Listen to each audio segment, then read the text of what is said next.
அன்புள்ளம் கொண்ட பாசமிகு சகோதர சகோதரிகளே, அன்பு தங்கைகளே, இன்றைய தினம் நவம்பர் மாதம் 21ஆம் தேதி தூய கன்னிமரியாவை காணிக்கையாக அர்ப்பணித்த நினைவை தாய் திரு அவை அனுசரிக்கிறது. நீதிமொழிகள் நூல் 22ஆம் அதிகாரம் 6வது வசனத்திலே, நல்வழியில் நடக்க பிள்ளையை பழக்கு என்ற ஒரு வரி இடம்பெறுகிறது. Train your child the way he or she should walk.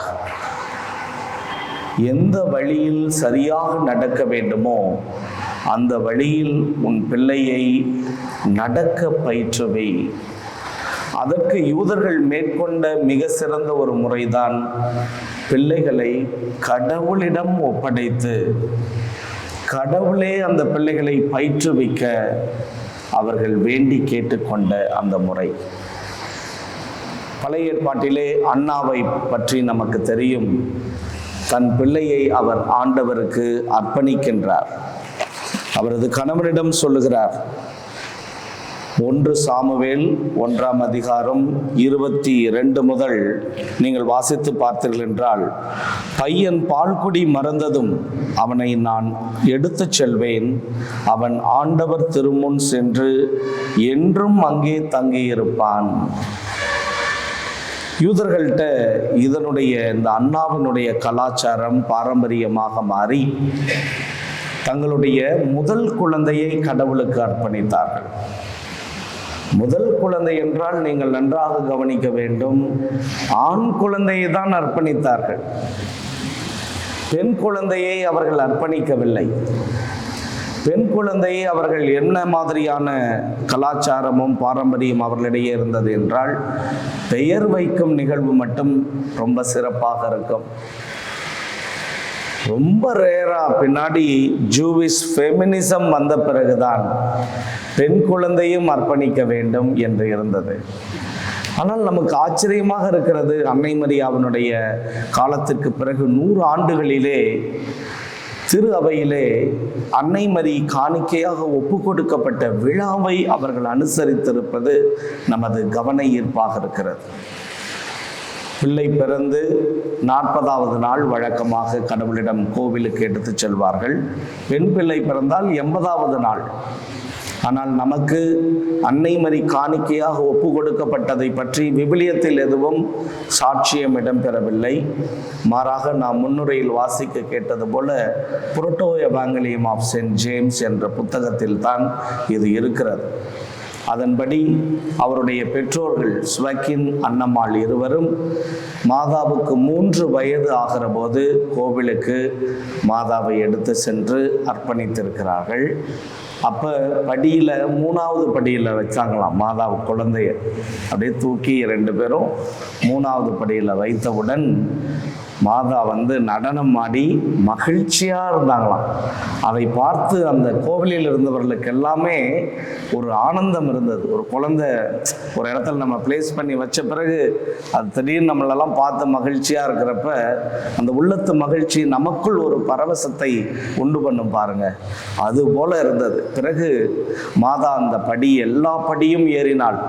ஏறுகிற போது கூட திரும்பி பார்க்காமல் ஏறினாள். கடவுளை அடையவும் கடவுளுக்கு தன்னை ஒப்படைக்கவும் ஒரு சிறந்த வழியை மாதா சிறு பிள்ளையாய் இருக்கும் போதே நமக்கு கற்றுத்தந்திருக்கிறார் பார். வழக்கமாக இந்த நிகழ்வு எப்படி நடக்கிறது? பெற்றோர்கள் ஒரு குருவிடம் சென்று தங்கள் குழந்தையை ஒப்படைப்பார்கள். பிறகு அந்த குழந்தையை மீண்டும் வீட்டிற்கு அழைத்து செல்ல வேண்டும் இல்லையா? அங்கே விட்டுட்டு வர்ற முறை இல்லை. திரும்ப வீட்டுக்கு கூட்டிகிட்டு போகணுன்னா காசு கொடுக்கணும். கோவிலுக்கு ஒரு காசு கொடுத்து, சரி உங்கள் பையனை to you want to redeem your child, உங்கள் பிள்ளையை மீண்டும் மீட்டு கொள்ள விரும்புகிறீர்களா? ஆம் அப்படின்னு சொன்னாங்கன்னா அப்போ இவ்வளோ பணம் கொடுக்குன்னு சொன்னோடனே கோயிலிருந்து குழந்தைய எடுத்துகிட்டு போனாங்க. மாதாவுக்கு அப்படி எதுவுமே நடந்ததா புரோட்டோபாங்கலியம்லையும் சொல்லப்படவில்லை. ஏதோ பணம் கொடுத்து மீட்கப்பட்டதா?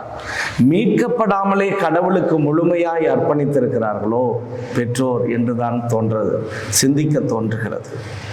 நமது வாழ்க்கை முறையில் கூட, நமது கலாச்சாரத்தில் கூட இந்த முறை இருக்கிறது. பார்த்தீர்கள் என்றால் கோவிலுக்கு நேர்ந்து விடுதல், நேர்ந்து விடுதல் அப்படின்னு ஒரு வசனம் நம்ம தமிழில் நிறையா பார்க்குறோம். என்னென்னத்தெல்லாம் நேர்ந்து விடுவோம் நம்மன்னு பார்த்தோம்னா, கோழி, ஆடு, மாடு இதெல்லாம் நேர்ந்து விடுவோம் நம்ம. அதை நேர்ந்து விட்டுட்டு என்ன பண்ணுவாங்க, ஒரு நாள் வர்றப்ப விழாவில் அதை அடித்து சாப்பிட்ருவாங்க. ஆனால் பெருதெய்வ வழிபாட்டில், இதெல்லாம் சிறு தெய்வ வழிபாட்டில் இது மாதிரி பண்ணாங்க தமிழர்கள். பெருதெய்வ வழிபாட்டில் அப்படி பண்ணலை. பிள்ளைகளை நேர்ந்து விட்டார்கள்.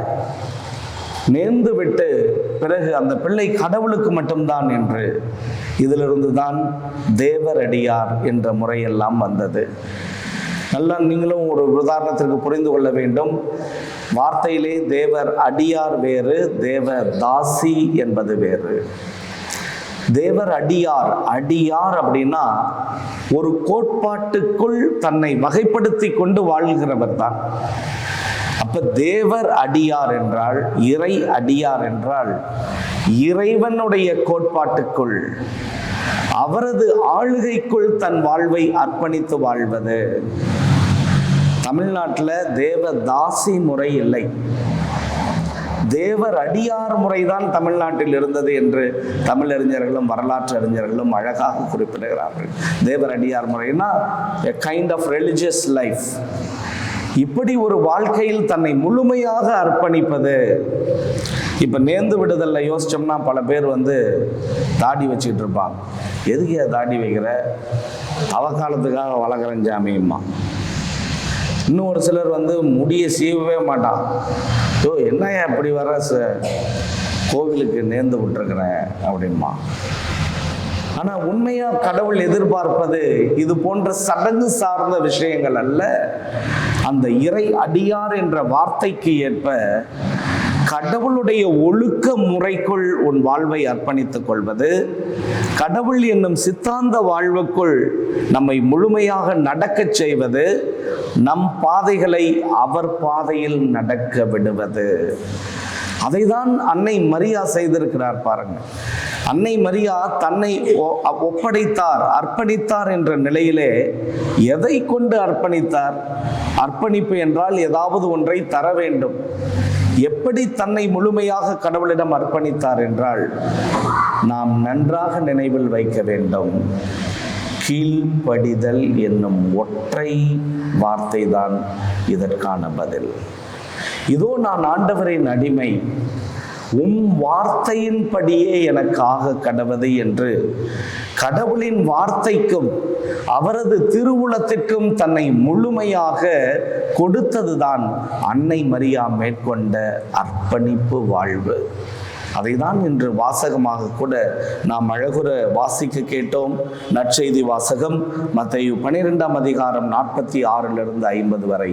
யார் என் தாய், யார் என் சகோதரர் என்று கேட்கிற இயேசு ஆண்டவர் பிறகு சொல்லுகிறார், எவர் ஒருவர் விண்ணகத்தில் உள்ள என் தந்தையின் திருவுளத்தை நிறைவேற்றுபவரோ.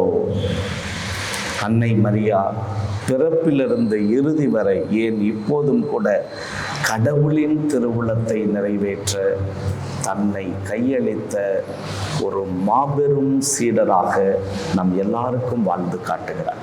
கண்களை மூடி கரங்களை குவித்து சிறு ஜெபம் ஒன்றை நாம் ஏறெடுப்போமா?